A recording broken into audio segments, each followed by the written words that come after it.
Assalamualaikum warahmatullahi wabarakatuh. Salam sehat dan bahagia. Pada kali ini kita akan mempelajari tentang makna, klasifikasi, dan prinsip demokrasi Pancasila. Adapun dasar hukum negara Indonesia sebagai negara demokrasi bisa kita ketahui di dalam pembukaan Undang-Undang Dasar Negara Republik Indonesia tahun 1945 alinea keempat yang berbunyi, maka disusunlah kemerdekaan kebangsaan Indonesia itu dalam suatu Undang-Undang Dasar Negara Indonesia yang terbentuk dalam suatu susunan negara Republik Indonesia yang berkedaulatan rakyat. Di sana ada kata berkedaulatan rakyat yang menunjukkan sebagai teori kedaulatan rakyat yang merupakan dasar bagi negara demokrasi. Berikutnya ada di dalam pasal 1 ayat 2 Undang-Undang Dasar Negara Republik Indonesia tahun 1945 yang berbunyi, kedaulatan berada di tangan rakyat dan dilaksanakan menurut Undang-Undang Dasar.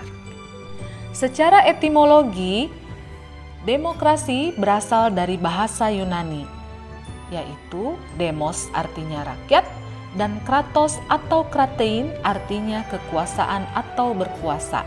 Dengan demikian, makna demokrasi diartikan sebagai rakyat berkuasa atau kekuasaan rakyat. Adapun menurut Kamus Besar Bahasa Indonesia, demokrasi dimaknai sebagai pemerintahan rakyat. Abraham Lincoln, Presiden Amerika Serikat ke-16, menyatakan bahwa democracy is government of the people, by the people, and for the people. Artinya, demokrasi adalah pemerintahan dari rakyat, oleh rakyat, dan untuk rakyat. Klasifikasi atau pengelompokan demokrasi diantaranya yang pertama, berdasarkan titik berat perhatiannya bisa kita ketahui menjadi 3 macam, yaitu demokrasi formal, demokrasi material, dan demokrasi gabungan. Demokrasi formal memiliki ciri adanya persamaan di bidang politik. Ini dianut oleh negara-negara liberal, di antaranya Amerika Serikat, Kanada, Inggris, Australia, dan sebagainya.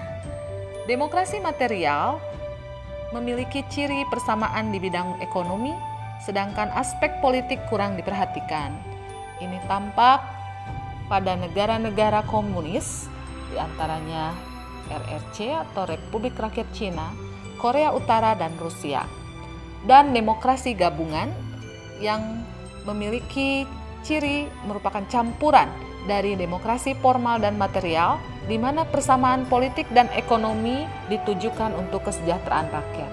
Ini tampak pada negara-negara non-blok seperti Indonesia, Malaysia, Yugoslavia, Mesir, Zambia, Aljazair, Sri Lanka, Kuba, dan sebagainya. Berikutnya, klasifikasi demokrasi berdasarkan cara penyaluran kehendak rakyat. Terbagi menjadi demokrasi langsung dan demokrasi tidak langsung. Demokrasi langsung mengikutsertakan rakyat secara langsung dalam pengambilan keputusan atau kebijakan negara. Sementara demokrasi tidak langsung mengikutsertakan rakyat secara tidak langsung dalam pengambilan keputusan atau kebijakan negara melalui wakil-wakil yang dipilih oleh rakyat dalam pemilu. Contoh demokrasi langsung yaitu untuk pertama kalinya pada tahun 2014, Susilo Bambang Yudhoyono dipilih secara langsung oleh rakyat sebagai Presiden Republik Indonesia. Dan untuk contoh demokrasi tidak langsung tampak pada masa pemerintahan Orde Baru, di mana kepala daerah, baik itu gubernur, bupati maupun wali kota, dipilih oleh lembaga DPRD. Klasifikasi demokrasi berikutnya berdasarkan ideologi yang dianut, yaitu ada demokrasi liberal dan demokrasi rakyat atau proletar.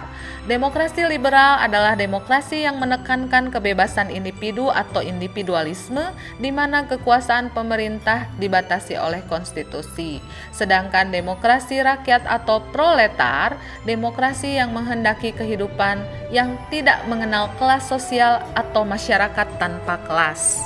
Syarat pemerintahan demokratis berdasarkan rule of law atau aturan hukum diantaranya yang pertama adanya perlindungan konstitusional terhadap hak-hak individu atau warga negara, yang kedua adanya peradilan yang bebas dan tidak memihak, yang ketiga adanya pemilu yang bebas, yang keempat adanya kebebasan berpendapat bagi setiap warga negara, yang kelima adanya kebebasan berserikat atau berkumpul atau berorganisasi, dan yang keenam ada pendidikan kewarganegaraan.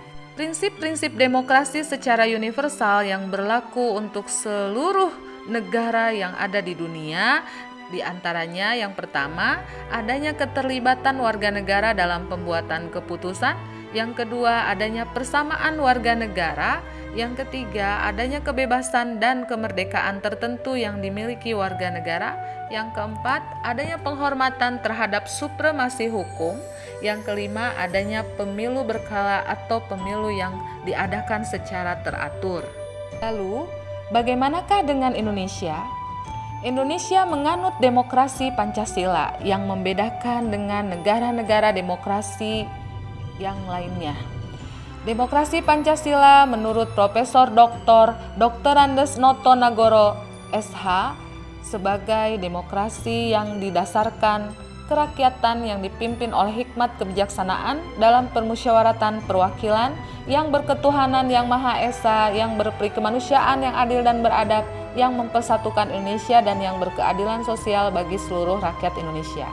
Dengan kata lain, demokrasi Pancasila adalah demokrasi yang dihayati dan dijiwai oleh nilai-nilai Pancasila.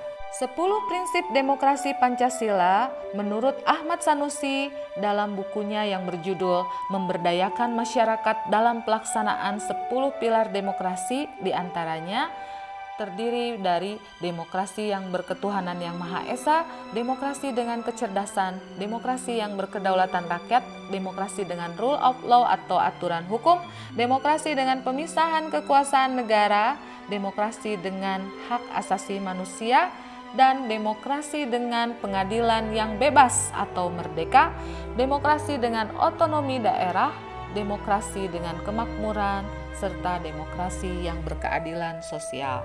Sekian penjelasan dari makna, prinsip, dan demokrasi Pancasila. Mudah-mudahan bermanfaat. Terima kasih. Wassalamualaikum warahmatullahi wabarakatuh.